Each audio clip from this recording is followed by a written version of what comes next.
नमस्कार बंधुरा छाद बागाने आपनादेर स्वागत जानाई। आज के आबारो एकटी इंटारेस्टिंग भिडियो निये आमी आपनादेर सामने हाजिर हयेछि। आजकेर भिडियोते टगर गाछेर सम्पूर्ण परिचर्या सम्पर्के जानाबो एबं एई गाछेर किभाबे काटिंग करबेन ओ ता थेके पुनराय किभाबे चारा गाछ तैरी करबेन सेई समस्त किछुई जानाते चलेछि। ताई मन दिये पुरो भिडियोटी देखते थाकुन। और हाँ, आमार এই ছাদ বাগান চ্যানেলে আপনি যদি নতুন হন তাহলে অবশ্যই আমার এই ছাদ বাগান চ্যানেলটি সাবস্ক্রাইব করে আমার পাশে থাকবেন। আসুন আজকের ভিডিওটি শুরু করা যাক।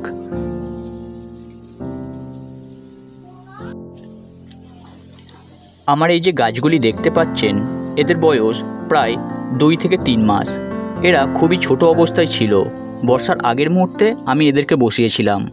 এই কদিনেই গাছের রূপ দেখুন, কত ঝাঁকড়া ও গাছে কত ফুলকুঁড়িতে ভরে গেছে।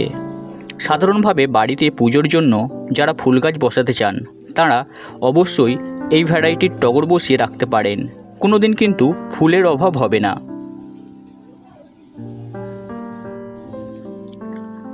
এই 3টি গাছই আমি 8 ইঞ্চির সাইজের টবে বসিয়েছি।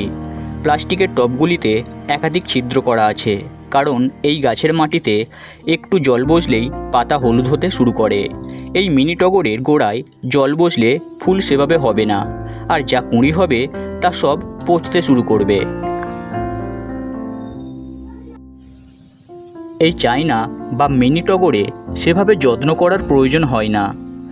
অতি সহজেই এই গাছকে দীর্ঘদিন বাঁচিয়ে রাখা যায় ও এদের থেকে অসংখ্য ফুল নেওয়াও সম্ভব হয়।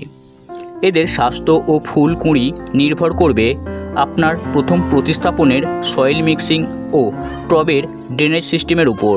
তাই আমি আপনাদের বলবো এই গাছ বসাতে মাটির টবকেই নির্বাচন করবেন। মাটির টবে এরা খুবই ভালোভাবে গ্রোথ করে। প্লাস্টিক টবে বসালে তার নিচে কিন্তু অনেকগুলি ছিদ্র করতে হবে, না হলে সমস্যা দেখা দিতে পারে। তাহলে এই গাছ নিয়ে আপনাকে আর বেশি ভাবতে হবে না যদি আপনি ছিদ্র ঠিকঠাকভাবে করেন এবং মাটির টবে বসান। যদি ড্রেনেজ সিস্টেম ভালো থাকে তাহলে এই গাছের গ্রোথ খুবই ভালো হবে। এই মিনি টগর দিনে 6 থেকে 8 ঘন্টা রোদ পায় এমন যে কোনো জায়গায় বসালেই হবে এবং তাতে অসংখ্য ফুলও হবে। কিন্তু আমরা যেহেতু টবে বসাবো তাই টবের মাটি খুব ভালোভাবে করতে হবে যাতে গাছ ভালোভাবে সারা বছরই ফুল দিতে পারে।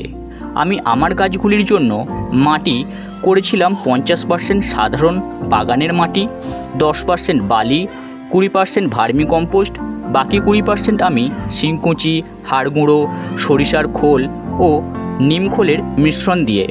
আর এতেই কিন্তু গাছ খুব ভালোভাবে বেড়ে উঠেছে এবং ফুলও দিচ্ছে।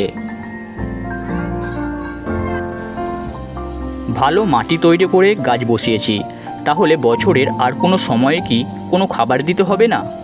গাছ বসানোর 3 মাস অবধি আপাতত আর কোনো খাবার দেবার প্রয়োজন নেই। তারপর থেকে পাতলা করে সরিষার খোল ভেজানো জল মাসে একবার করে দিতে হবে। তাতেই গাছের গ্রোথ খুব ভালো হবে। এবং বছরে 2 বার মিক্সিং জৈব সার যেমন শিংকুচি, হাড় গুঁড়ো, গোবর সার, নিমখোল এগুলোর একত্রিত মিশ্রণ গাছের গোড়ায় 1 থেকে 2 মুঠো করে দিলে গাছ খুবই ভালো ফুল দেবে। এবার একটা গুরুত্বপূর্ণ কথা বলি। এই গাছকে সময়ে সময়ে যদি প্রুনিং করি তাহলে এ অসংখ্য ব্রাঞ্চেস ছড়াবে, আর এই গাছে যত ব্রাঞ্চ আসবে ততই কিন্তু গাছে ফুল ভরে যাবে।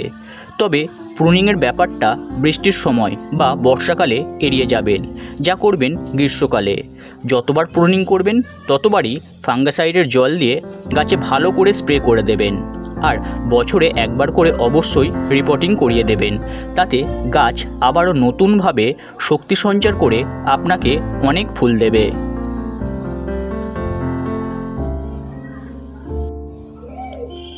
এই মিনি টগর বাজার থেকে কিনতে গেলে জায়গা বিশেষে বিভিন্ন দাম হয়ে থাকে। আমি কিনেছি 20 টাকায়। সাধারণভাবে এটি 15 থেকে 20 টাকাতেই পাওয়া যায়, কিন্তু একটু শহর অঞ্চলে যেমন শ্যামবাজারের গালেফ স্ট্রিট কলকাতাতে এটি দাম পড়বে কিন্তু একটু বেশি, 35 টাকা, 40 টাকা, 50 টাকাও হতে পারে।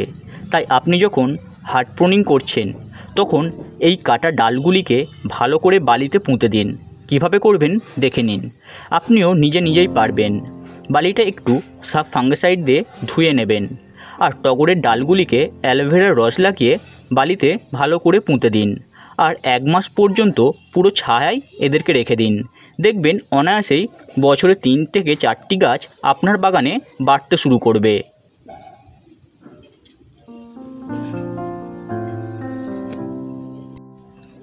এই গাছে সেভাবে রোগ পোকা হয় না, তাও একটু সাবধান হওয়াই ভালো।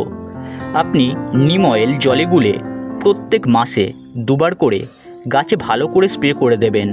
দেখবেন আপনার গাছ কোনো রকম সমস্যায় ভুগছে না, খুবই ভালো গ্রোথ হবে, পোকামাকড়ের আক্রমণ আর ঘটবে না। যা বললাম এইভাবে যদি আপনি সামান্য যত্ন করে আপনার ছাদ বাগানে এই টগর করতে পারেন তাহলে কিন্তু খুবই ভালো ফলাফল পাবেন। তাহলে বন্ধুরা, আজকের ভিডিওটি এখানেই শেষ করছি। ভিডিওটি ভালো লাগলে অবশ্যই একটি লাইক, কমেন্ট ও শেয়ার করে দেবেন। আর আমার এই ছাদ বাগান চ্যানেলটি অবশ্যই সাবস্ক্রাইব করে আমার পাশে থাকবেন। আপনার ছাদ বাগানের সমস্ত গাছ ভালো থাকুক আর আপনিও খুব ভালো থাকুন। ধন্যবাদ।